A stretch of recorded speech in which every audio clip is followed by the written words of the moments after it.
Aprender a descubrir la presencia de Dios en nuestra vida, yo siempre pienso que es un reto muy bonito que nosotros deberíamos aprender a asumirlo, a entenderlo. Porque una de las primeras cosas que uno debe recordar siempre es que las manifestaciones de Dios no suelen ser normalmente de carácter extraordinario, sino que suelen ser de forma muy ordinaria, muy común, muy pequeña, muy sencilla. Ustedes saben muy bien que cuando ha habido ciertas manifestaciones divinas, por ejemplo, cuando la Iglesia ha aceptado ciertas manifestaciones de la Virgen María, especialmente la de Fátima, siempre se ha considerado que ha habido una manifestación de carácter extraordinario, como es lo que llaman la danza del sol. Eso es una manifestación extraordinaria. Y creo que nosotros podríamos volvernos ciegos espirituales si creemos que siempre todas las cosas de Dios tienen que ser así, extraordinarias. En cambio, seremos personas con una visualización y con una posibilidad de poder ver siempre la acción de Dios en las pequeñas cosas de la vida. Yo creo que ahí está el reto, las pequeñas cosas de la vida. Dios no suele hacer presencia en lo extraordinario, sino en lo ordinario, en lo pequeño. ¿Cómo habla Jesús del reino de Dios?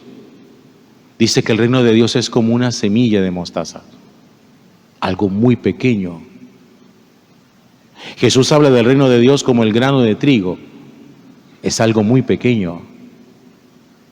Jesús habla del reino de Dios como una pequeña cantidad de levadura que se echa en la masa. Eso es muy pequeño. Es que todas las cosas de Dios son así. Y Pablo nos lo va a recordar y nos va a decir que Dios se ha manifestado y ha elegido lo pequeño de este mundo precisamente para confundir a los grandes y a los soberbios. Es que yo creo que nosotros hemos despreciado la pequeñez, porque la pequeñez nos parece insignificante. Pero es que lo que para nosotros es insignificante, para Dios es significante. Y las grandes manifestaciones de Dios, el gran poderío y el señorío de Dios, es a través de lo pequeño. ¿A quién se le ocurre? ¿A qué otro Dios se le ocurriría quedarse en un pedazo de pan? A ninguno. ¿O qué Dios habría querido nacer como un bebé? Yo creo que a ninguno, solamente a nuestro Dios. ¿O que Dios pretendería salvar a un pueblo a través de una tribu, la más pequeña y la más insignificante de todas? Vengan, si nosotros fuéramos políticos, si nosotros fuéramos estrategas militares y tuviéramos que liderar una batalla para combatir un enemigo, ¿cuáles serían los criterios nuestros? Tendríamos obviamente que armar un ejército muy poderoso, tendríamos que conseguir muchas armas y tendríamos que conseguir no solamente un ejército poderoso, sino también numeroso. ¿De qué presumen los gobiernos de China, Rusia y Estados Unidos e India? Del número de sus ejércitos, el número de soldados en combate. Y por ahí radica entonces la forma como los seres humanos mostramos nuestro poder y nuestra grandeza. Y Dios no. Es como si Dios, para mostrar su poder, tuviera que abrir los brazos en una cruz, o tuviera que cruzarse de brazos y decir, pues si me quieres pegar, pégame. Eres poderoso porque me pegas. Pégame. Y vamos a ver quién tiene más poder. Y vamos a ver quién se cansa primero. Tú pegándome con tu fuerza o yo guardando silencio. Y está claro que esa mentalidad no es fácil de entenderla. Se necesita hacer un proceso evolutivo en el pensamiento, en la espiritualidad, en el conocimiento, en la experiencia de Dios, para poderlo comprender. Miren, por ejemplo, en la primera lectura de hoy, que está tomada de la profecía de Miqueas, el Señor le vuelve a anunciar al pueblo la salvación y lo hace a través de Belén, Efratá. Y miren cómo la llama el Señor, pequeña entre los clanes de Judá. Pequeña. ¿Por qué utilizó otra tribu? Había tribus allí poderosas. ¿Por qué no utilizó la tribu levita? La tribu levita era donde salían los sacerdotes de la época. ¿Por qué no usó esa? Miren, Belén es tan insignificante, era tan insignificante, que en el día de hoy sigue siendo un pueblo lastimosamente muy lleno de conflictos, pero muy representativo desde el punto de vista de la fe. Y quienes han ido a Tierra Santa saben muy bien lo distinto que se siente pasar de Jerusalén a Belén cuando uno cruza el muro, la frontera. Uno siente como que son dos mundos totalmente distintos, dos culturas, dos formas de ser, y están allí pegados como Barranquilla de soledad. Y no es fácil comprender eso, no es fácil entenderlo, que Dios elija una tribu tan pequeña, Belén y Efratá, para de allí sacar al Salvador, o que Dios elija a una mujer, entre comillas, en la cultura judía tan insignificante como la Virgen María, para convertirla en la madre de Jesús. Tan insignificante que la misma María se llama así, la esclava del Señor. Esclava. Somos nosotros los que la hemos llamado a ella reina, pero ella no se llamó a sí misma reina, ella se llamó a sí misma esclava. Y yo sí quisiera hacerles a ustedes una propuesta para esta Navidad y para este fin de año. Empiece a hacer una lectura de lo que ha sido su vida para aprender a dar una nueva interpretación a las cosas que pasaron y que de pronto fueron las cosas más sencillas. No se ponga a pensar lo que la gente suele pensar, las grandes bendiciones del cielo, el Señor mandará lluvia de bendiciones del cielo, lluvia. ¿Y qué tal que no sea lluvia, sino una gota?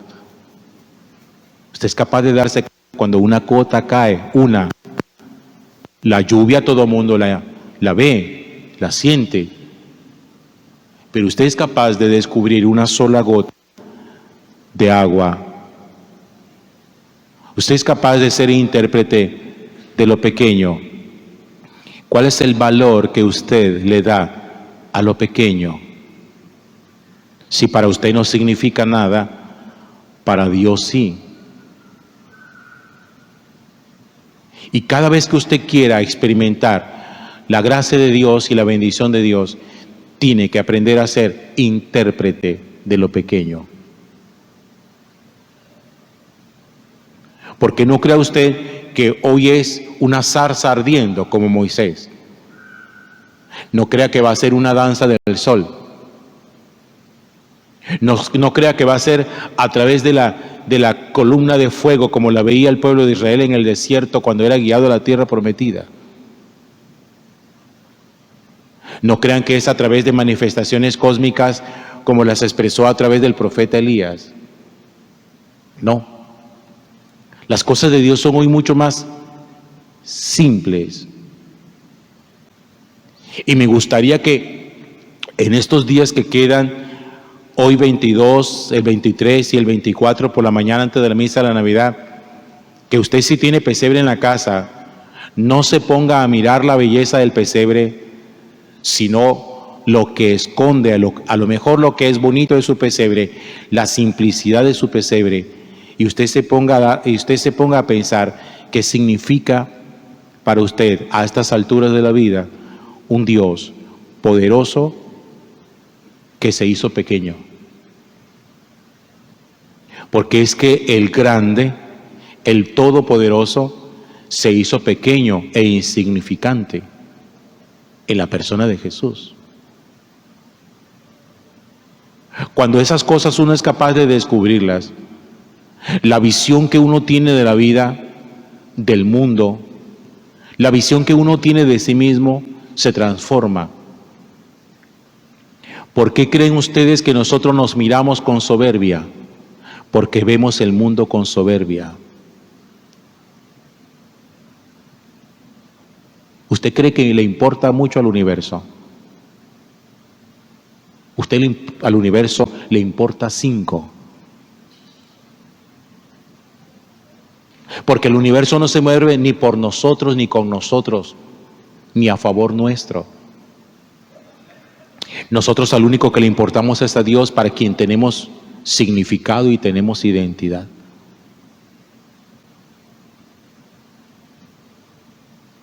Pero el día en que uno aprende a descubrirse a sí mismo en la pequeñez y en la sencillez, aprende uno a reinterpretar también el universo. Porque el que mira al universo con soberbia, se mira a sí mismo con soberbia, con una grandeza que no tenemos. Porque nosotros nos damos grandezas que nosotros no tenemos. Ayer yo estaba almorzando con mi familia y sosteniendo ahí una conversación, nos poníamos a pensar de qué es lo que lo lleva a uno realmente como a replantearse su vida. Venga, la pregunta que yo les haré a ustedes es si ustedes se han planteado su vida con seriedad o ustedes van espalante, como el rinoceronte. El rinoceronte cuando coge viaje y corre, va para adelante y lleva tanta fuerza que no es capaz ni de frenar ni de girar. Y creo que a veces nosotros llevamos la vida así, la llevamos para adelante con tanta fuerza que ni frenamos ni giramos y simplemente vamos de cabeza contra el mundo a estrellarnos hasta que llega el momento, que era el planteamiento con mi familia ayer, que nos hace frenar. A veces nos hacen frenar un diagnóstico de una enfermedad terminal.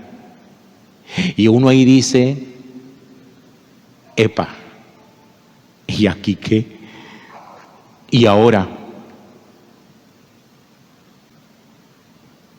A veces nos hace frenar la muerte de un ser que